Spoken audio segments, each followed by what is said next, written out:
बहुजन आवाज। नमामि स्वामी इमिन पुयकमेन आम्ही बाळ समागम सतन समागम होतोच या पत्याय शुद्ध चेतसा चिरंतिका तुझा दमो। जय भीम, नमो बुद्धाय। मी सदानंद खिल्लारे। आपण पाहतात द बहुजन आवाज। 69वा धम्मचक्र प्रवर्तन दिन उत्साहात संपन्न। संपूर्ण देशासह यवतमाळ जिल्ह्यात धम्मचक्र प्रवर्तन दिन साजरा झाला।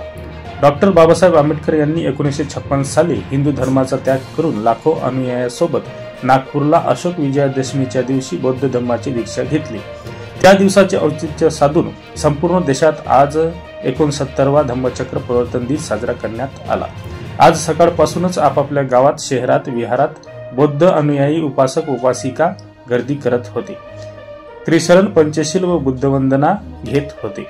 लहान थोर सर्वांनी शुभ्र वस्त्र परिधान करून विहारात गर्दी केली होती। यावेळी सर्वत्र उत्साह आणि आनंदाचे वातावरण दिसून आले। तत्कालीन धर्माच्या जाचातून मुक्त करून आम्हाला डॉक्टर बाबासाहेब आंबेडकर यांनी तथागत बुद्धाच्या ओटीत टाकले। त्यामुळे सकल बौद्ध अनुयायी बाबासाहेबांना नतमस्तक होत होते। आमच्या पुढील बातमीच्या अपडेटसाठी चॅनलला आत्ताच सबस्क्राईब करा, व्हिडिओला लाईक आणि शेअर जरूर करा। धन्यवाद।